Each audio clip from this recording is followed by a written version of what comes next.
computador. Boa noite, com muito carinho, 15 de maio, 2 dias atrás, 13 de maio, para aqueles que viemos do catolicismo, quem lembra? A 13 de maio, na cova da Iria, no céu aparece a Virgem Maria. Falcone, por que você está fazendo coisa de católico aqui num programa espírita? Calma, porque os 3 pastores, as 2 meninas e o menino, conversando com aquela aparição da Virgem Maria, segundo a tradição católica, é um fenômeno. Fala, Mirinha, fala, Verônica. Mediúnico. A mediunidade não é patrimônio do espiritismo, queridos. Vamos falar isso daqui a pouquinho. Vamos começar o nosso programa. Sejam todos muito bem-vindos. É uma alegria o nosso reencontro das noites de quinta-feira. Lembra de deixar aqui embaixo o seu nome, a cidade, a instituição que você frequenta, há quanto tempo você acompanha os nossos encontros. Se for a primeira vez, nós estamos no 8º ou no 9º? Peraí.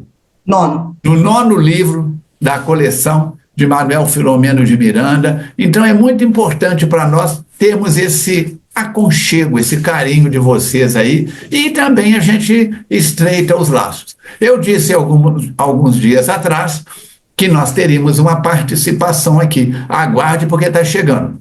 Eu não sei se é direto de Marte ou se vai vir de Vênus. O Elon Musk mandou o foguete dele lá buscar a pessoa, então vamos ver quem é que vai aterrissar aqui nos nossos encontros com Manuel Filomeno de Miranda. Esperamos que você esteja bem. Mirinha, Verônica, suas palavras iniciais, quem começa, quem faz prece, como é que é? Euzinha. Oi, gente, tudo bem? Vamos ler a mensagem do nosso pastorino, né? Mensagem de número 223.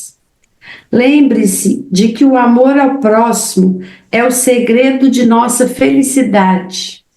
Não fale mal de ninguém, não tenha raiva, não cultive ódios em seu coração. A irritação e o ódio são venenos que atacam o fígado e descontrolam o sistema nervoso. Aprenda a revelar e esquecer para ter seu coração em paz e não sofrer em sua saúde. A serenidade é o segredo das vidas longas e felizes. Vamos então fazer a nossa prece. Rogando a Deus de amor e misericórdia, que o seu amparo incessante alcance todo o nosso sistema solar. A todas as almas que necessitam de amparo, de acolhimento e de fortaleza, para que possamos continuar auxiliando ao progresso da humanidade, fazendo com que a nossa mudança íntima e pessoal seja responsável pela mudança que queremos no contexto. Agradecido sempre pelas oportunidades que temos na atual reencarnação, e rogando a Maria Santíssima que nos ampare, que nos intua, para que possamos, com perseverança, com fé e com coragem, avançarmos na direção desses espíritos sublimares, que venceram as suas vicissitudes e chegaram mais próximo de Deus nosso Pai. Que nós também possamos alçar esses voos e a cada dia, mesmo que seja em proporções pequenas, sejamos melhores do que o dia anterior. Que Manuel Filomeno de Miranda e toda a sua equipe possa nos envolver nesse encontro, nos auxiliando e nos amparando. Que assim seja. Boa noite a todos, sejam todos muito bem-vindos. Vamos lá para mais um capítulo aí desse livro. O negócio agora começa a melhorar, porque vai vir os exemplos aí, né, Mirinha? Vou botar as barbas de molho. Agora vai. Melhorar, não sei o que é esse melhorar que você está falando, né, amiga? Que o negócio, vou te falar.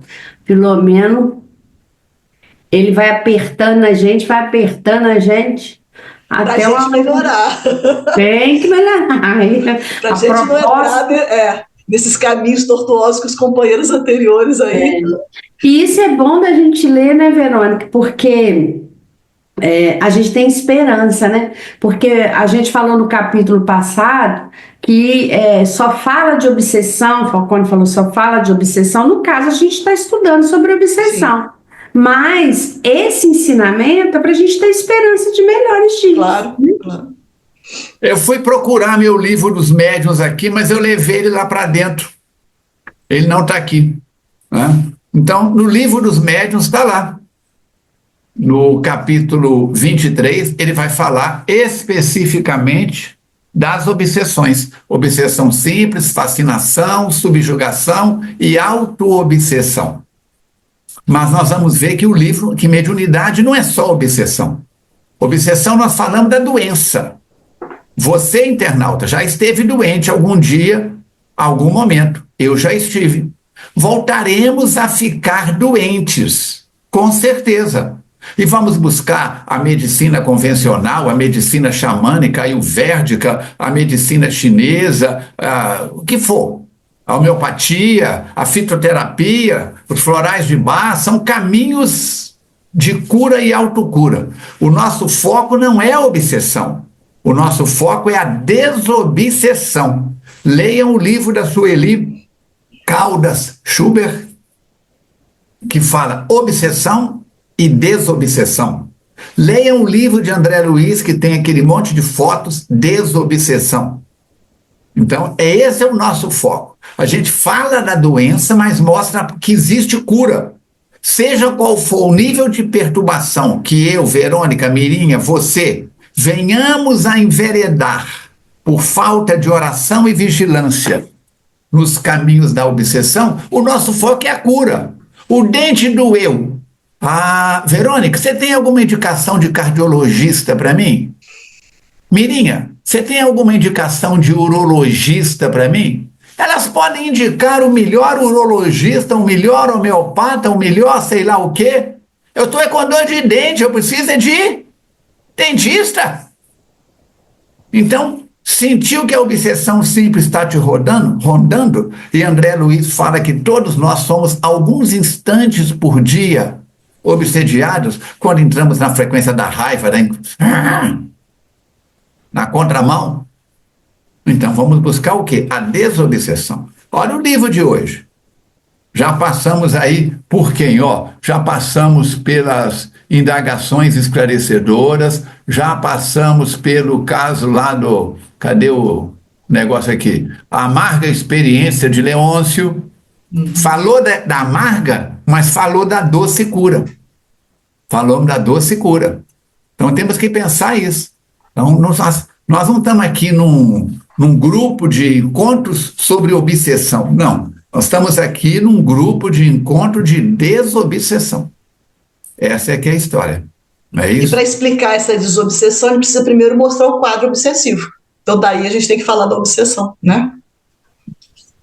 Então vamos trabalharmos. Verônica, como sempre fazemos, nós estamos hoje no encontro 223, Indagações Esclarecedoras, capítulo 8º. O capítulo 7º foi Amarga Experiência de Leôncio, que nós vimos que o negócio foi bravo.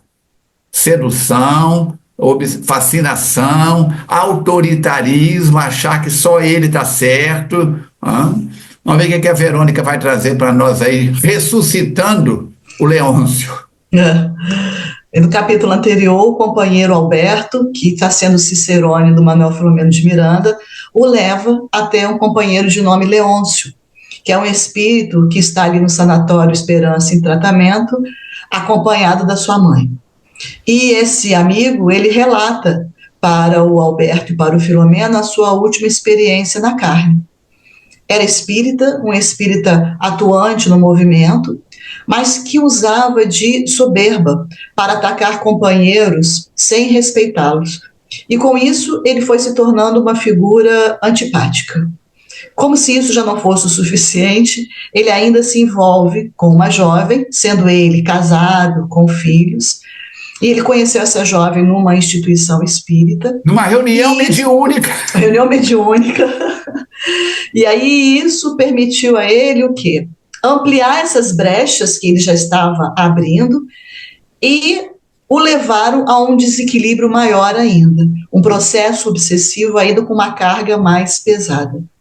Várias consequências desse seu ato, como a separação, indo morar com essa jovem, o desequilíbrio também dessa jovem, ele acaba entrando pelo caminho do alcoolismo, a jovem tem uma desencarnação prematura, depois a própria esposa dele também desencarna, e isso foi acumulando nele uma situação de desequilíbrio tal que ele também envolvido ali nesse processo de álcool, acaba também retornando ao mundo espiritual.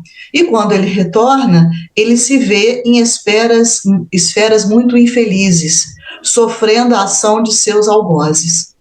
Em determinado momento, então, ele vai ser socorrido por Eurípides Barçanufo, é levado para esse sanatório, e aí começa agora, depois já de um bom tempo, obter resultados no tratamento.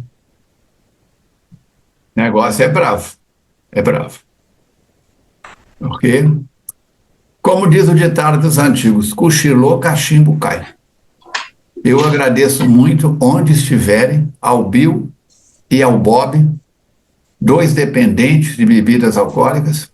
Como é que ele fala lá no capítulo anterior que ele se envolveu com um grupo de... Era alcoólico. De pitomaníacos, né, Mirinha? Um negócio Pitomaníacos. Isso, pitomaníacos. De pitomaníacos, que nada mais é do que é uma turma que só reúne para beber. Eu agradeço muito ao Bill e ao Bob, 2 dipsomaníacos, 2 dependentes da doença do alcoolismo, terem se reunido e, com certeza, por inspiração divina, terem fundado a Fraternidade de Alcoólicos Anônimos. Não é brincadeira. Falou o primeiro palavrão, o segundo vem. Fez a primeira fofoca, o segundo vem. Fumou o primeiro cigarro, tosse, sai água no olho, mas quer o segundo. Tomou a primeira dose de pinga, queima até a alma. Mas a turma diz, você é homem ou não é? Você é homem ou é um bicho? E aí, a dependência da fofoca, da maledicência, da seca. Pulou cerca uma vez, vai pular de novo. Com arame farpado, sem arame farpado, com cerca elétrica. O negócio é sério. Então temos que ter muito cuidado. Nosso querido Mateus repete com frequência, e eu multiplico mais ainda. Ninguém tropeça em pedras grandes. Ninguém vai... O problema não é uma garrafa de cachaça, de uísque, de conhaque. É uma primeira dose. Porque é a partir dali é que nós vamos nos envolver com o que deve e com o que não deve. Então, vamos mergulhar no capítulo 8º e vamos ver o que Manel Filomeno de Miranda traz para nós com indagações esclarecedoras. Ele começa dizendo, logo que nos afastamos do apartamento aconchegante de quem? Do companheiro que acabamos de ouvir o depoimento aí, que é o Leôncio e da mãe dele.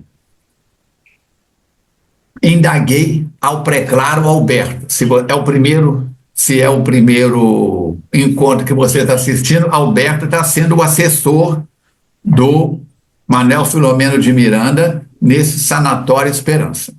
Sem desejar envolver-me em julgamento apressado, gostaria de entender como pôde o amigo Leôncio, portador de tantos recursos de elevação, de conhecimentos profundos da doutrina, ele era orador espírita, gente, da razão, envolver-se nessa teia de prejuízos graves. É como se ele fosse instrutor de autoescola e recebeu uma multa muito grande porque parou em local proibido, entrou na contramão, causou um acidente, levou pessoas a óbito por invigilância no dirigir. Ele era um esclarecedor, era alguém que falava em público, fazia palestras emocionantes. Escrevia artigos. Eu falo, o meu compromisso nessa encarnação é com a palavra falada. Eu me meti a besta de escrever livro espírita, artigo espírita, mas o livro espírita, eu sento na frente do computador e escrevo em linguagem coloquial. O Aloísio, meu irmão, a própria editora, fazem a conversão daquilo para a linguagem literária. Acerta os verbos, acerta frases, fazem correções nesse sentido. Porque o meu compromisso é a linguagem coloquial, não é a linguagem escrita. Eu não sou escritor, eu não sou poeta, e falo nos cursos que aplico de dicção, oratória e desinibição. Oradores se fazem, poetas nascem poetas. Como é que faz? Lúcido, ponderado, sem qualquer expressão de censura, o nosso caro Alberto me esclareceu. Caro Miranda, a existência terrestre, como sabemos, é sempre insada, cercada de perigos que repontam do passado delituoso e das atrações que se multiplicam exuberantes ao calor das paixões que remanescem dos instintos e são imperiosas no seu cerco à lógica e à razão. Várias das pessoas que trabalharam na linha de frente naqueles dias da Revolução Francesa foram guilhotinados. Como é que é, Falcone? Vários deles. Porque passaram dos excessos. Passaram do excesso. O inventor da guilhotina, o doutor Guilhotin, foi guilhotinado. Você sabia disso, Verônica? Não, Você sabia disso, Meirinha? O cara que inventou chama guilhotina por quê? Não sabia que não ia dar para aquela faca pesada que caía na cabeça dos outros. Põe o nome do inventor. Como é que é o nome dele? Guilhotin. Guilhotina. Porque ele era da linha, defensor da Revolução Francesa, e outros companheiros dele foram guilhotinados. Nós temos hoje autoridades no Brasil que a cada palavra que falam, que a cada decreto que lança, que a cada martelada que dão, estão colocando o pescoço na forca. Que são os maiores, deveriam ser os maiores representantes da justiça, sem nenhuma posição partidarista. Tanto de um lado como do outro, tem gente falando bobagem, fazendo bobagem, tem o Falcone falando bobagem, fazendo bobagem, se deixar a cara na reta. O espírito reencarnado perde temporariamente parte da lucidez que possui, a fim de que aprimore os sentimentos e engrandeça-se nos testemunhos. Eu fui ladrão várias reencarnações. Isso está na minha ficha reencarnatória. Eu sou tentado a me apropriar de coisas alheias, mas já tendo o conhecimento espírita, o conhecimento cristão do não furtar, eu me seguro numa religião porque é pecado, na outra porque eu sei da minha responsabilidade agora. Então, mas que dá vontade de roubar, dá.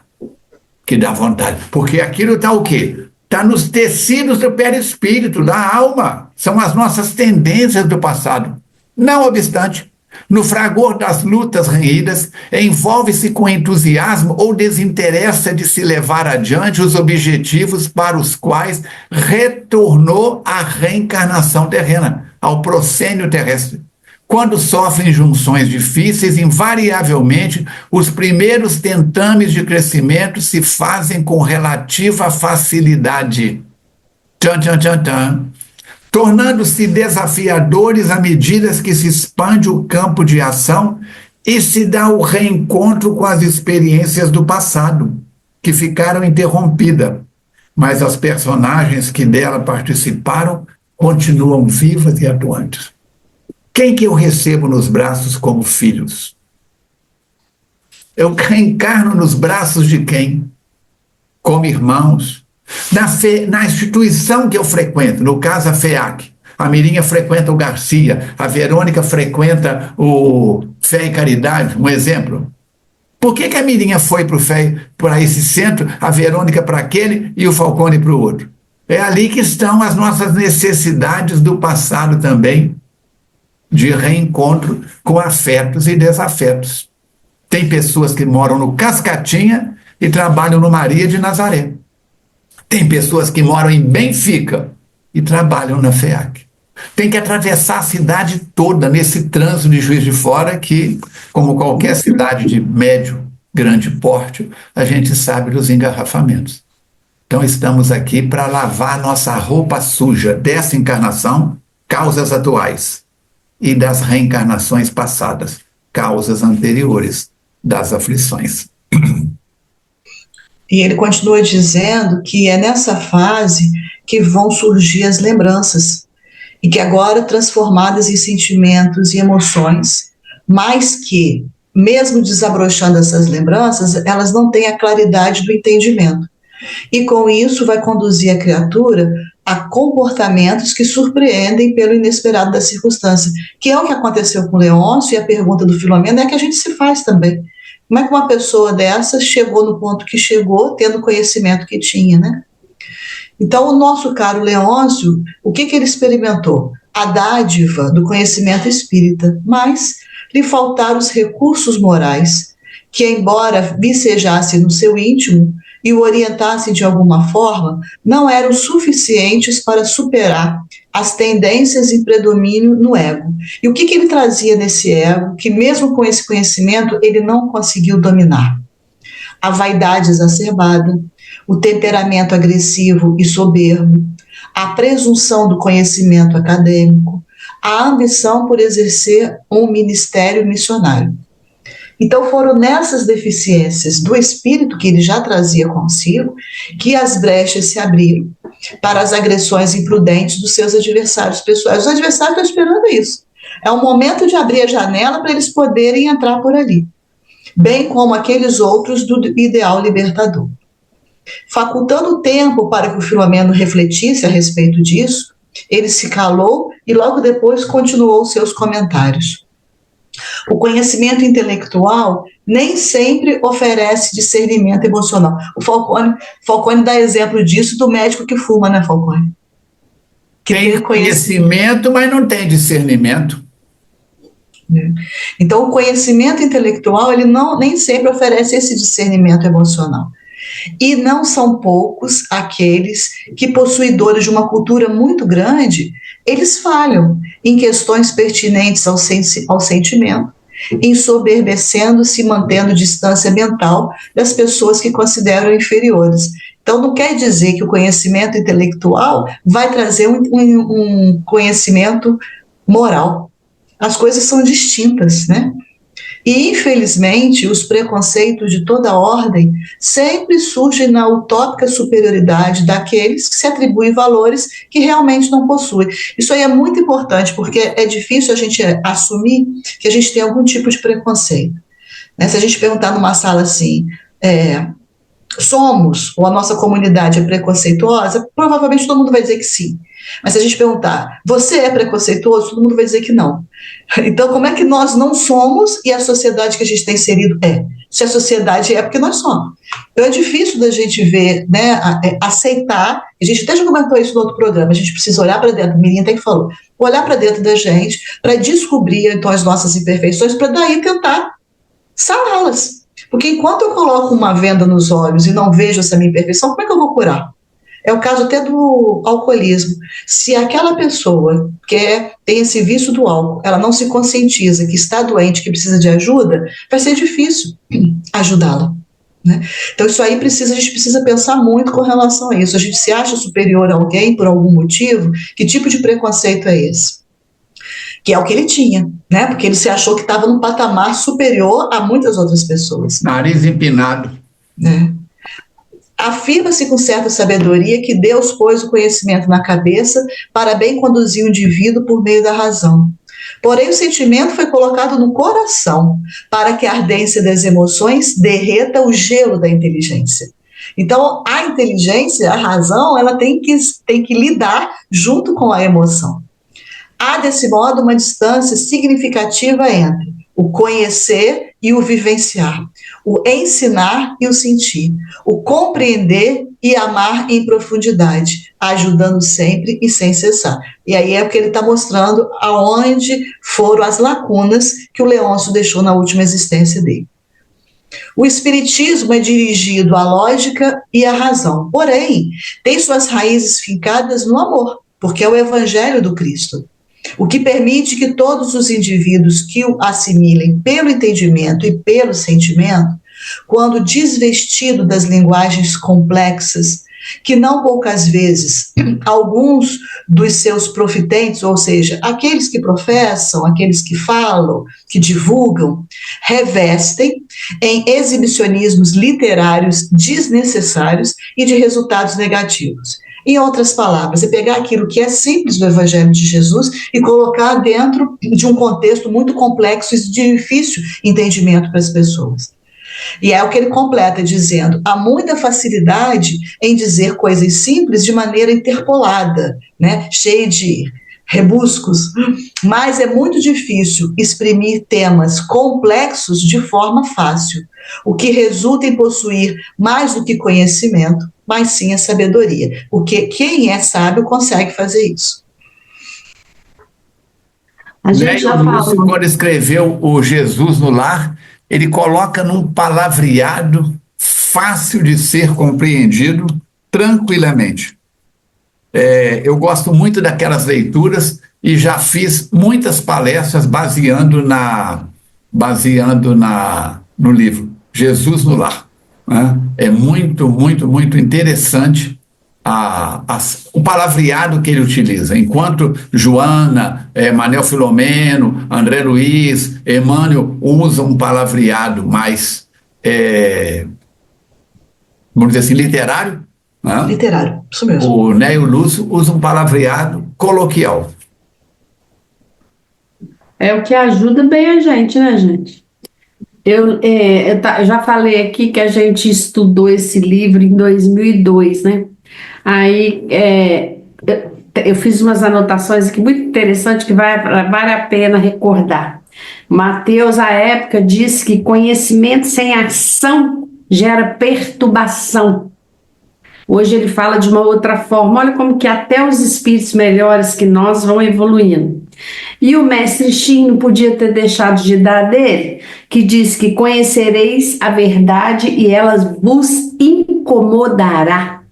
Essa frase do mestre Shin é muito interessante, porque é isso mesmo. Quando a gente conhece a verdade, sabe que faz parte daquele processo, se identifica naquele processo, incomoda demais a gente. E aí esse incômodo, ele tem que gerar o quê? Gerar um input para eu sair, para eu melhorar, para eu falar, não, eu não quero isso para mim, eu estou assim, mas isso não deve ser. E não esse incômodo de, nossa, coitado de mim, eu sou um pobre coitado, eu faço isso, e aí não faz nada para melhorar aquilo. E a intenção do mestre Shin foi dizer que incomodará para que eu possa sair daquilo, para que eu possa me refazer, né? Muito legal. Ô, Virinha, Muito legal a gente, enquanto Mirinha, o Maurício Mancini fez a palestra para nós do Sábado de Aleluia, né? Ele fez a palestra e ele falou várias vezes que é muito comum o espírita falar assim: ai de mim, os espíritos esqueceram de mim, ai de mim. Então é aquela pessoa que tem pena dela mesma. pena dela É a mesmo. vitimização. Quantas vezes, né, passar, a Verônica está enfrentando um problema. Eu falo: que isso, Verônica? Cadê a sua fé? Seu conhecimento, faz isso, faz assim, você sabe o caminho. É muito fácil apontar o dedo, a solução para ela. Mas quando aquela dor me visita, ai, tio, trabalho tanto, falo tanto, faço tanto, cadê os espíritos? Oh, ai de mim. Eu gostei muito desse Eu já vi, a gente vê muito colega fazer isso, e eu já me vi nessa situação, viu, gente? Como eu gosto de trazer para Mirim, eu já me vi fazendo isso.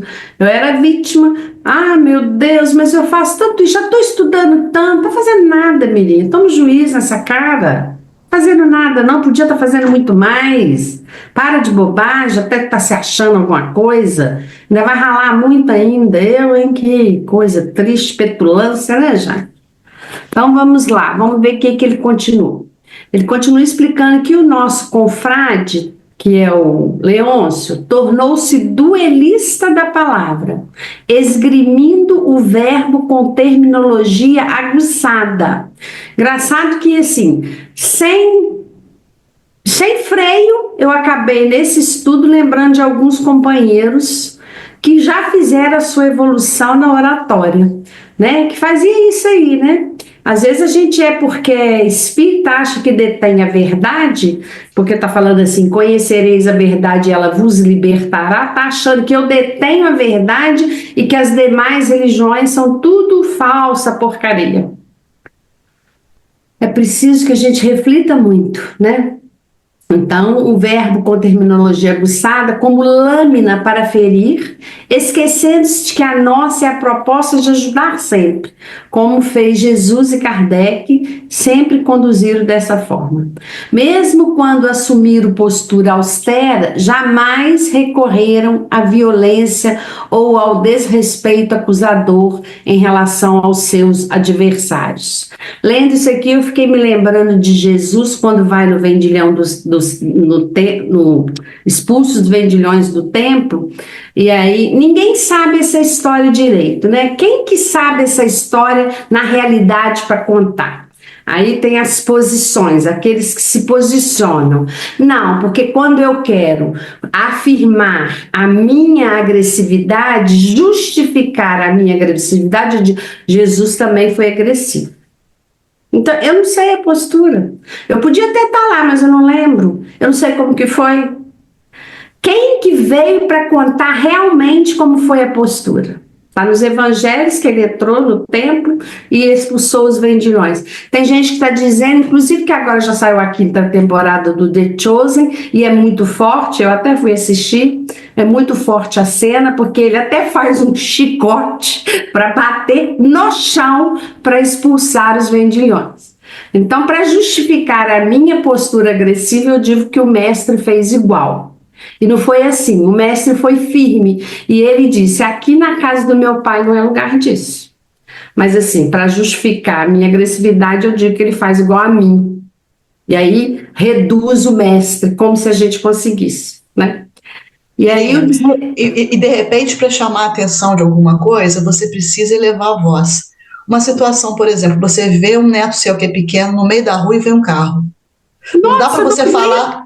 Você vai dar um grito para poder, não é? Chamar então, atenção mesmo. Chamar atenção. Então, de repente, a atitude de Jesus foi para chamar atenção e a gente, às vezes, desvirtua isso por uma atitude de maior violência. Exatamente. O momento exigia dele uma austeridade que, de repente, ele teve. Agora, como foi isso, é o que você falou. Às vezes é difícil de poder descrever como é que ele agiu. E outra coisa, naquele dia, o templo estava superlotado.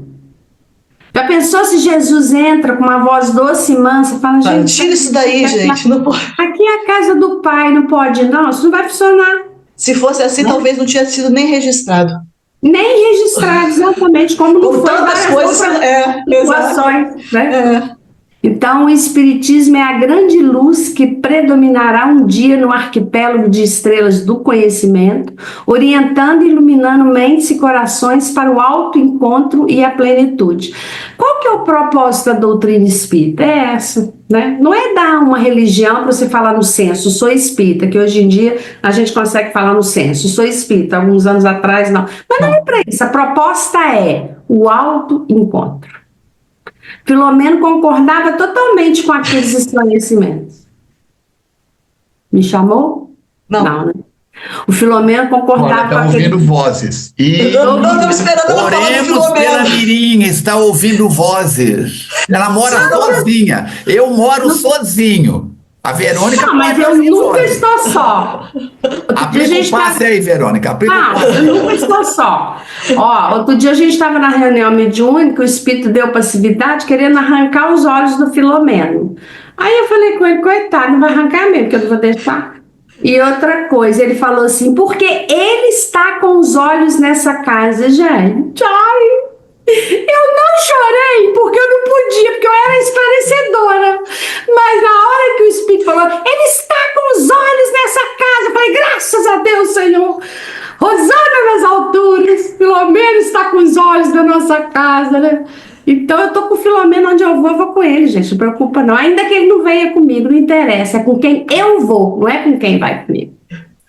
Não é sobre isso. Volta, E volta. aí o Filomeno, As então, fotos passaram. As fotos passaram. Volta. aí ele concordou, né? Graças a Deus que ele concordou, senão acho que ele está equilibrado, né? Ele não parou, porque o Filomeno concorda, mas ele não para. É engraçado que o Armando, há uns programas atrás, falou que eu pareço com o Filomeno em alguma coisa. Fiquei lisonjeada. Porque não para, o Filomeno não para, ele quer saber outras coisas, né? Desejando melhor entender o acontecimento de que tomara conhecimento, ele ainda perguntou. Leôncio referiu-se a ter sido membro, soldado do exército de Jesus. O que ele desejou dizer? Eu adorei essa pergunta do Filomeno. E Nada aí, passa batido para ele, né? Não passa batido, não. Nossa, gente. Ele é muito engraçadinho. Aí o Roberto é elegante, adorei chamar ele de elegante também, e generoso, ele esclareceu. Vamos ver o que ele fala. Devemos recordar que nos séculos XV e XVI, na Espanha, 2 acontecimentos graves na área da religião assinalaram toda uma época de terror para a humanidade. Gente, o negócio é bravo. A primeira teve lugar quando um monge dominicano, Tomás de Torquemada, foi nomeado um dos inquisitores da fé no ano de 1482. Inclusive, ele é apelidado de o Grande Inquisidor. O grande foi o pior, né? Diz a história que foi. Homem culto e perverso, logo se reuniu com os legistas João de Chaves e Tristão de Medina, de imediato redigindo as instruções e ordenanças dos inquisitores, que somente por ele pessoalmente condenaram à fogueira 8.800 pessoas e mais de 96.504 que experimentaram outras punições. Será que eles reencarnaram no Brasil? Será que eles estão numa corte aí de alta envergadura? Está aparecendo. Ainda graças a eles, os reis católicos Fernando e Isabel expulsaram do país mais de 1 milhão de judeus que de lá fugiram a fim de escapar às hediondas perseguições. Fugiram para onde? Você sabe, Mirinha? Você sabe, Verônica? Fugir para onde? 1 milhão de pessoas. Como é que foge? Há um número muito grande, fugiu para Portugal, pegou o que tinha e veio para o Brasil. Entraram nas caravelas. Teve 2 êxodos deles. Foi ali, na Inquisição, e depois com Napoleão Bonaparte. Foi quando na leva vieram os ciganos, Calón. Os calderastes vieram mais tarde. Os Calón vieram junto com os judeus. Então nós temos que pensar nisso. E essa Isabel aí, gente, não é a do que a gente falou no capítulo anterior, não, tá? Não é a Isabel, rainha de Portugal. Rainha de Portugal, não. Essa aqui é Fernanda Isabel da Espanha. Apesar de ser o mesmo nome, são outras pessoas. Fernanda Isabel da Espanha foi que patrocinaram a viagem de Cristóvão Colombo. Isso com mesmo. Santa Maria, Catalina, como é que é? Pinta e Nina. Pinta e Nina.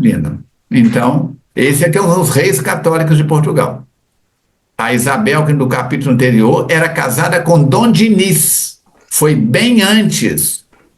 Cerca de, se não me engano, 400 anos antes. Dom Dinis foi que reflorestou Portugal, que plantou muitas árvores que permitiram aos portugueses, séculos depois, terem madeira para construir as caravelas. Para construir uma caravela, gente, hoje é aço.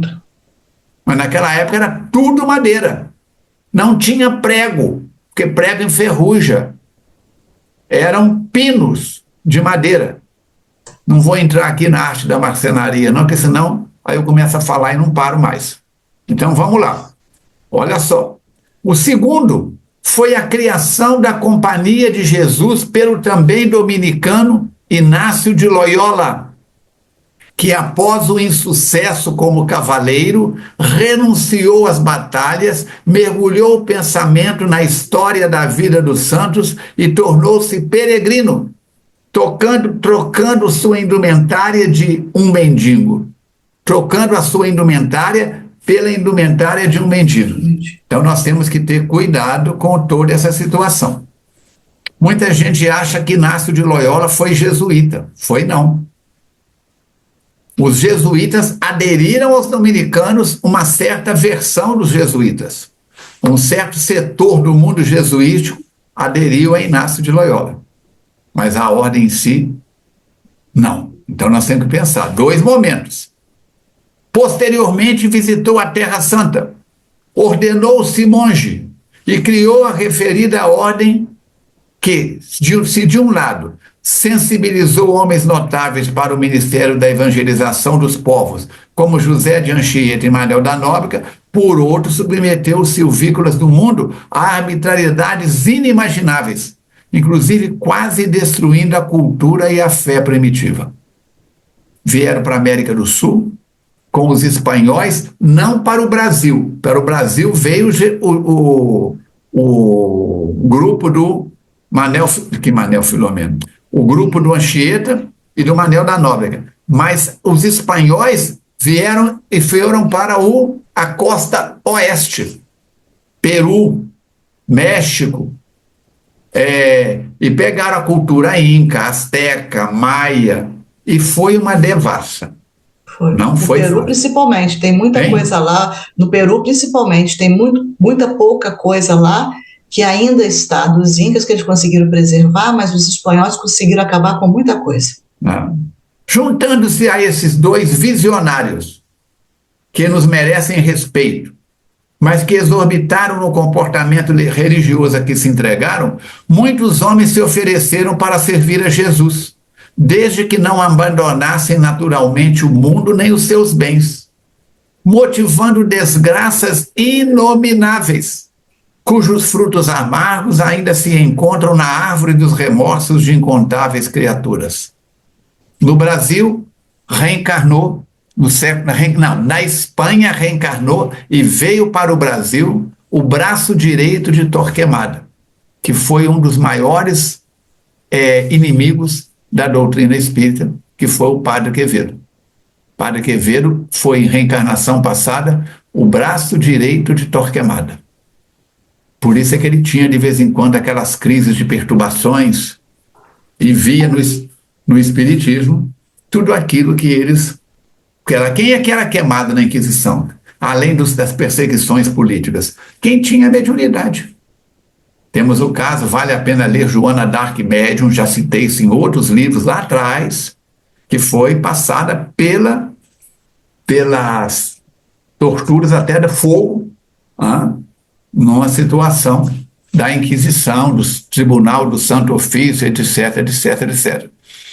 Então, nós temos aí essa turma que podia continuar com os bens, mas se tornavam membros diretos da Ordem da Inquisição e da Ordem dos protetores que levaram as cruzadas e tudo mais. Muito bem. Vamos lá. Naturalmente, o mundo nem os seus bens eram abandonados. Desgraças inomináveis faziam, cujos frutos amargos ainda se encontram na árvore dos remorsos de incontáveis criaturas. O nosso caro Leôncio fez parte das hostes destes soldados de Jesus, que se permitiam todas as arbitrariedades sob o amparo da justiça religiosa, que era a justiça. Lembra disso? E apoio da secular igreja, contraindo dívidas inumeráveis, que continuam pesando na economia moral de cada um. Cada um é responsável. Se a raposa falou para o Pequeno Príncipe que tu te tornas eternamente o responsável, se a raposa sabia disso, Falcone, você vai dizer que não sabia? Uai, não podia fazer isso não? Eu não sabia. Direito, estou sem o anel hoje, mas nós temos que pensar. O desconhecimento da lei não exonera o réu da culpa, da responsabilidade. Embora haja retornado à Terra mais de uma vez entre aquele período e agora, em experiências expiratórias, na mais recente aquinhoado com a luminífera mensagem da doutrina espírita, o Consolador prometido por Jesus, para poder reparar e libertar muitos encarcerados na ignorância religiosa, eis que volveu a conduta soberba e perniciosa de ontem, sintonizando com os desafetos que o vem perseguindo desde aqueles dias recuados. Jesus toma conta. Põe a barba de molho, gente. Põe a barba de molho, Falcone. Em vez de haver utilizado a incomum oportunidade para quebrar as algemas, continuou no ergástulo a que se permitiu espontaneamente. O período de sofrimento nas regiões purificadoras o auxiliará a agir corretamente em futuros cometimentos. O reencontro com a consciência pessoal e com a consciência cósmica, presentes no próximo, mesmo ferido, é inevitável para todas as criaturas. Colhemos o que semeamos. Terceira lei de Newton. Ação e reação. Mas ele teve méritos, porque já está em tratamento. Já está em tratamento. Ele não fez só... Ele possivelmente é um autor conhecido, né? É. Colega seu aí, você não fala pra gente. Esse período, quando ele fala que período de sofrimento nas regiões purificadoras, o auxiliar. Interessante, porque quando a gente olha, poxa, coitado, sofreu tanto nessa região, e por que ficou lá e ficou tanto tempo? O que é a misericórdia divina? Mesmo nas situações que, ao nosso ver, parece muito triste, muito deprimente, tem um ensinamento, tem um amparo, tem uma ajuda e tem um objetivo. Então, quer dizer, se ele não tivesse passado por aquela região de sofrimento, talvez não tivesse com essa consciência agora do que fez, de onde se equivocou e o que pudesse fazer. Eu achei muito interessante essa frase dele aí, que esse período de sofrimento nas regiões purificadoras o auxiliar a agir corretamente em futuros cometimentos. Vai ter um planejamento futuro e essa lembrança vai ajudá-la, a experiência vai poder ajudá-la ali. E ante o silêncio que se fez natural, porque tem que assimilar o que está sendo ouvido, tem que analisar, tem que refletir, e o Filomeno vai meditando, e ele se recorda da informação da mãe do Leôncio, a dona Matilde, quanto ao seu internamento naquele e não em outro pavilhão. Lembra do desenho? Existem vários pavilhões no sanatório. Por motivos especiais. E para não perder o ensejo da aprendizagem, ele perguntou: quais os motivos especiais que o irmão padecente viesse para essa clínica e não para outra qualquer, já que essa era específica para médios fracassados? Ou seja, tem algum privilégio para ele vir para cá e não vir para lá? No fundo, eu quero saber isso. Tá? Microfone desligado. Ele tem algum padrinho, alguma madrinha aqui dentro? Será que ele tem algum... Será que Jesus é mais amiguinho dele do que do Falcone? Como se esperasse pela interrogação, porque eu achei muito interessante que à medida que a gente vai lendo isso, as perguntas que o Manuel Filomeno faz é o que a gente faria também. Na hora você pergunta, mas por que foi para lá? Por que fez isso? Por que aconteceu isso? Né? E a gente vai se identificando mais ainda com ele. E aí o Cicerone, sempre disposto, que é uma outra cara elegante, educado, gentil, disposto, olha as qualidades Por isso que é o Cicerone, por isso que está lá trabalhando, né? E aí ele vai explicar para o Filomeno. O grave comprometimento com o erro não anulou as boas obras que foram praticadas.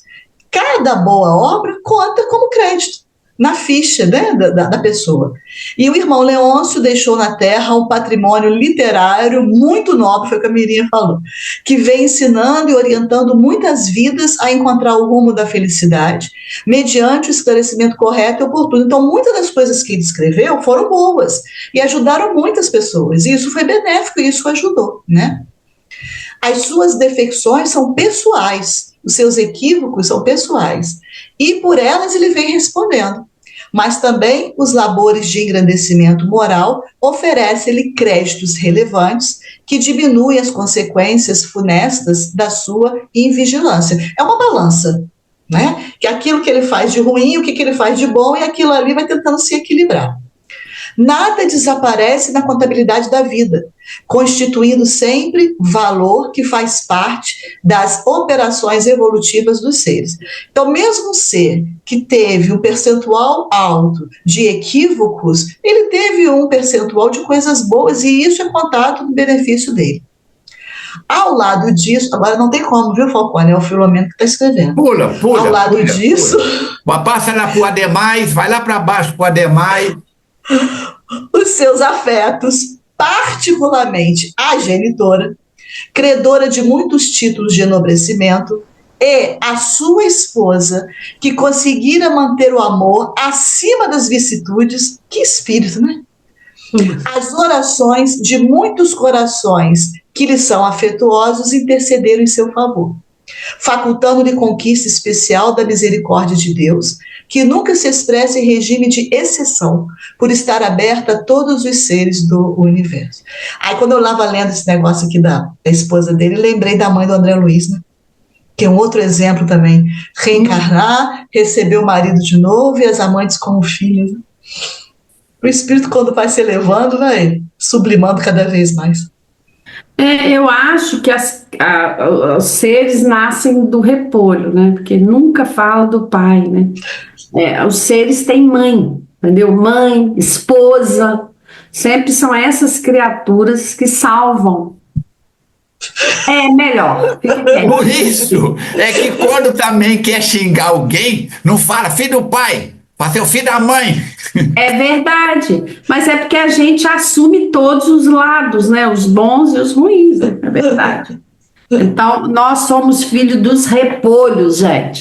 Escuta aí, algum livro, que independente seja de Manuel, fala assim, o pai veio para resgatar. Fazer o quê, né? É que os pais somos tão humildes que preferimos o anonimato. Vocês preferem deixar pra gente, né? Pra gente agir, né? Ajudar as mães a evoluírem um pouco, sabe? Almoço de família, eu vi isso. As mães lavam, as mães cozinham, e os pais ficam parados olhando futebol. É isso. A evolução é... Ó, lembra do salário, ó? A evolução, ó.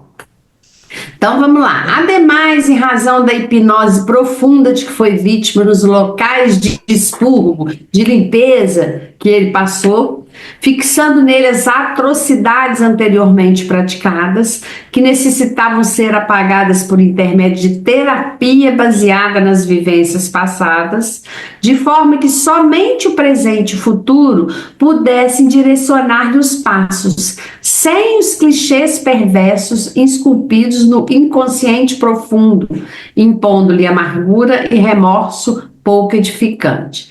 Esse cara deve ter passado um bom pedaço, né, falando de Jesus e percebendo o que foi depois que ele fez. Que aqui já é um momento que ele percebe o que ele fez, né? Aqui estagiam médiums, aqui lá naquele local, no pavilhão que ele estava, estagiam médiums psicólogos. Olha a explicação por que ele ficou nesse lugar. Olha que explicação. A gente tem a mente muito pequena realmente, acha que foi patrocínio, foi privilégio. Olha por que ele ficou exatamente nesse lugar. Deus tem propósito para todos nós é que não sabemos. Aqui estagiam médiuns psicofônicos muito hábeis e portadores de excelentes recursos de ectoplasmia, que é a doação de ectoplasma, que é o fluido curador, né? Facultando que sejam realizadas sessões próprias para essa finalidade. Cirurgia para a extração de células fotoelétricas implantadas no cérebro dele, no encéfalo perispiritual. Clichês esculpidos da memória psíquica e etc. Então vamos trocar, porque o Filomeno às vezes deixa a gente meio bilolado, né? Mas eu não fico bilolada com ele não. É o seguinte, por que ele foi especificamente para aquele lugar? Ali tinham médiums de efeitos físicos que poderiam auxiliar ele, porque ele estava com um monte de chip inserido no seu encéfalo.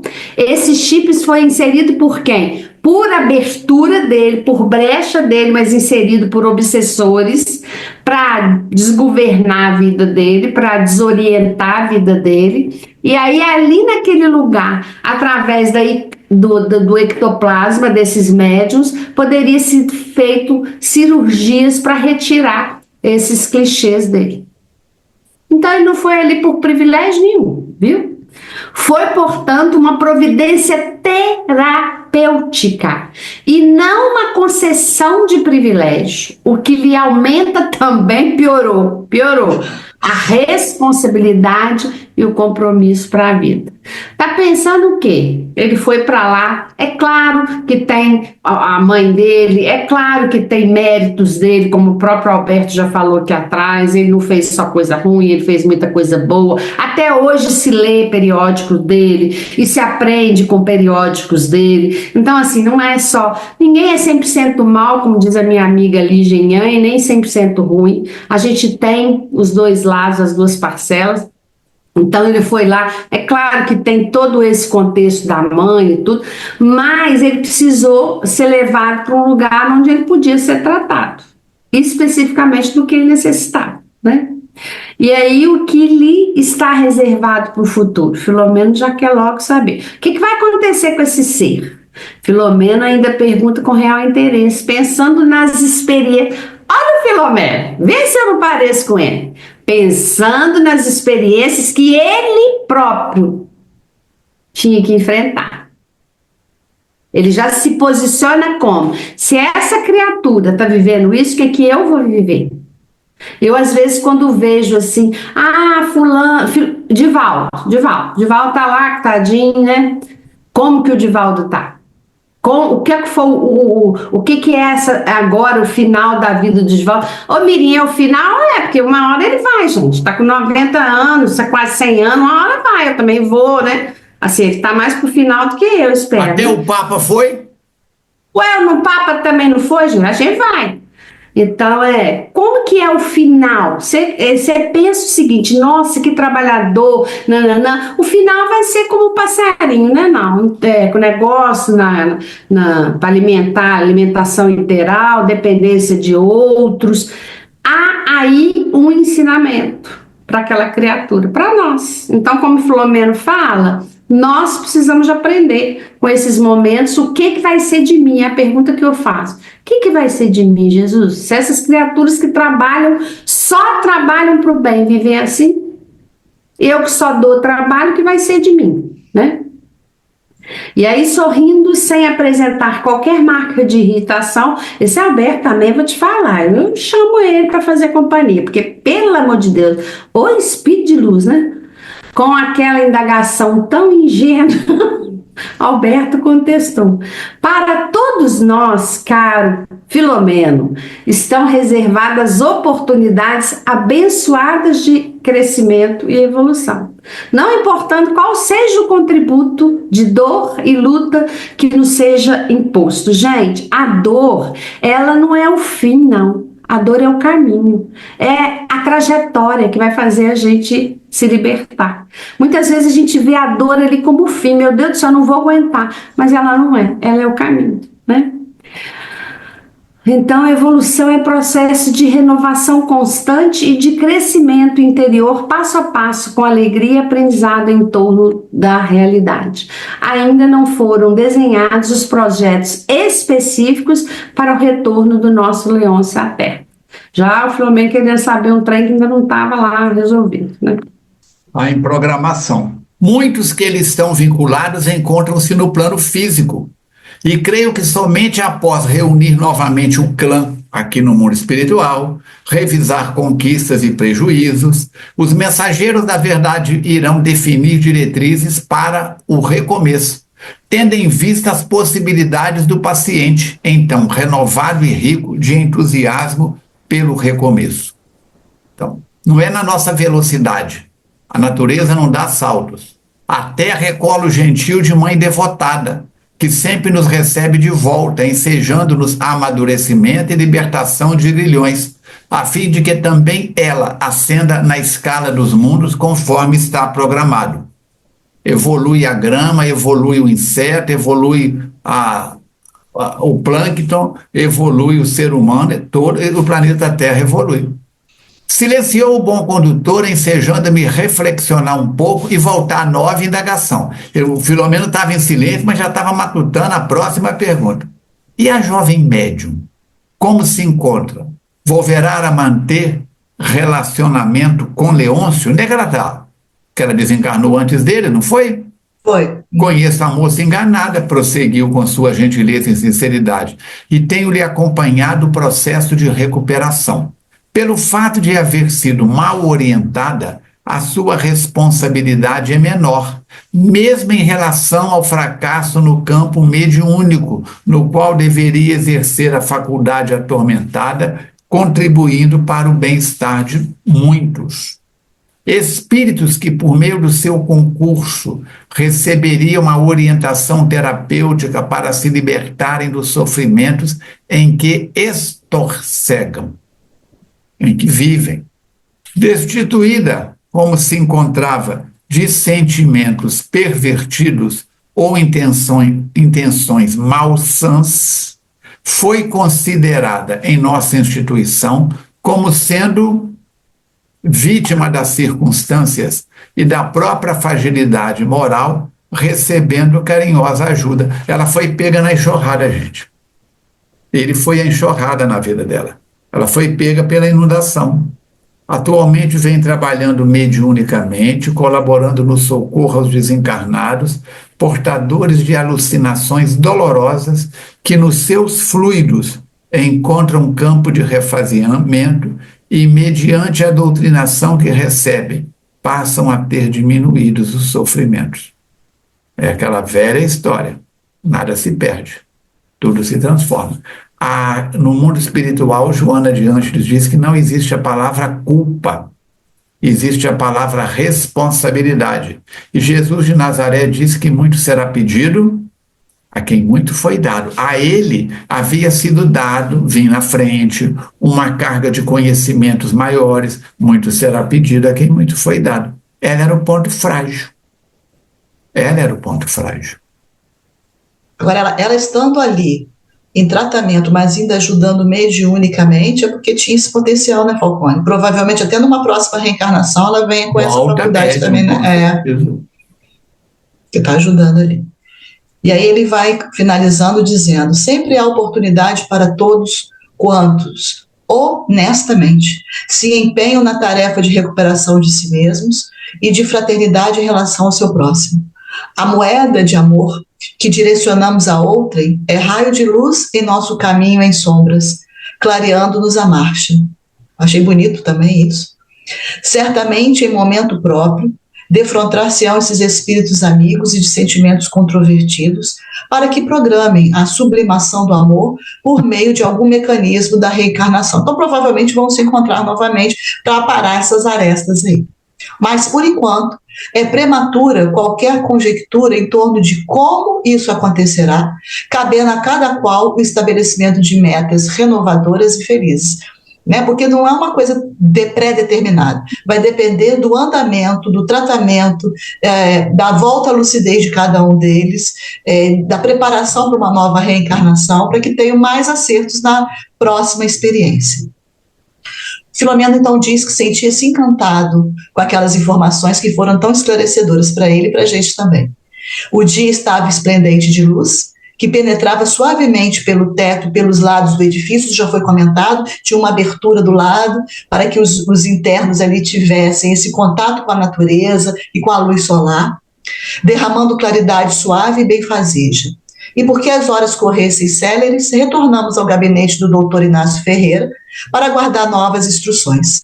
Certamente que ficaram, por ser visitados, muitos outros setores do pavilhão, o que ocorreria em momento adequado. Ele lá vai conhecer mais coisas. Esse capítulo, podemos dizer que é um dos menores capítulos do livro, mas as explicações que são dadas pelo benfeitor, pelo amigo e pelo orientador ao Filomeno dizem respeito a todos nós. E quando o Filomeno diz que aquelas explicações levam ele a pensar o que ele vai ter que enfrentar ou não na próxima encarnação, Mirinha, Verônica, Falcone e você, cara internauta, já estamos na próxima reencarnação. Tendo o livro como orientação, tendo os conhecimentos espíritas como ele teve, como o Leôncio teve, e tendo material para uma autorreflexão. Então, se muito será pedido a ele, foi pedido mais do que a jovem, porque ele conhecia muito, a você que me ouve, aos ouvidos que ouvem a minha voz, os meus próprios ouvidos, a nossa responsabilidade é grande. Frequentamos instituições sérias, temos hoje os recursos da internet. Hoje eu ouço mais do que eu leio. Meu tempo de leitura teve uma queda, porque eu tenho que estudar também medicina tradicional chinesa, outras coisas. Mas eu levanto, já falei, com o celular ligado na caixa de som, porque os barulhos de mexer na cozinha, de fazer o lanche ali, não me atrapalham. Eu tenho um fone de ouvido que sumiu aqui dentro de casa, procurei ele hoje para ir para a academia, não achei, né? Mas daqui a pouco eu acho ele, que me permitem, eu vou para a FEAC ouvindo palestra, eu volto ouvindo música espírita, ouvindo... Por quê? Porque o tempo é precioso. O tempo é precioso. Então, aconselho cada um de nós a relermos indagações esclarecedoras algumas vezes, ajustar nossa mente e calibrar para o próximo capítulo, que é o capítulo 9, tarefas relevantes. Se até agora tudo foi relevante, o que vem de mais relevante? A Verônica pegou a água, lembro você, minha garrafa está aqui, meu copinho está aqui, mais um culto do Evangelho no lar registrado para você, para mim, para nós. Sintonia, oração. Se o seu corpo precisa de higiene, se o prato, o copo que você usa na alimentação precisa de higiene, se o seu óculos precisa de higiene, antes de começar o programa, a Mirinha disse, espera um pouquinho que eu vou lá fora, lá na pia, lavar meu óculos, está embaçado. Se a cama que você deita precisa de higiene, o chão da sua casa, e a mente? E os sentimentos? Como é que fica? Então, a coisa é séria. Tarefas relevantes. Meninas, suas palavras finais.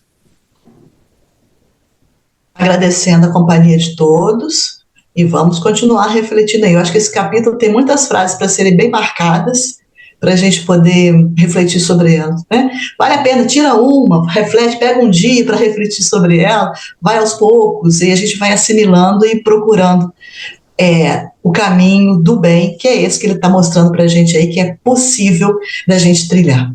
Um abraço a todos, até semana que vem. Eu estou aqui pensando que o Filomeno já está há 50 anos no mundo espiritual aqui, como especialista em obsessão e desobsessão.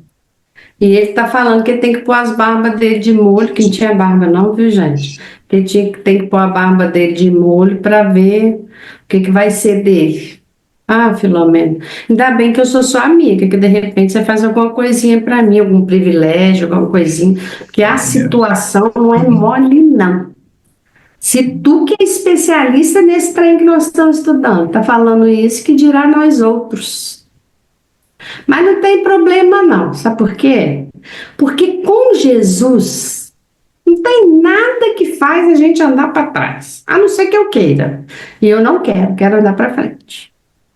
Até semana que vem, se Deus quiser, e Ele quer. Um beijo. Agradecemos a todos que estão participando, que participarão nos dias seguintes aí assistindo os vídeos a posteriori. Agradecemos o Chaves e a Jussara nos bastidores, a todos os trabalhadores da FEAC, e dizemos mais uma vez, amigo e mestre Jesus, obrigado, obrigado, obrigado pela paciência com cada um de nós. Ismael, obrigado por ter nos retirado das regiões delicadas e nos ter auxiliado a reencarnar nas terras do Brasil. Abel Gomes, amigo, benfeitor de muitas reencarnações, nos ter recebido na colônia Regeneração. E aos espíritos bons, amigos, nossos mentores, protetores, pela oportunidade de dedicarem do seu tempo a nós. Agradecemos por este grupo, já estarmos hoje no encontro 223 e que possamos perseverar até o último fôlego. Que assim seja. Muito bem, meninas. Encerramos então assim a nossa jornada de hoje. Que as bênçãos desse Cristo de Deus nos alimentem. Um excelente fim de semana para tudo e para todos. Até o nosso próximo encontro, se Deus quiser e Ele quer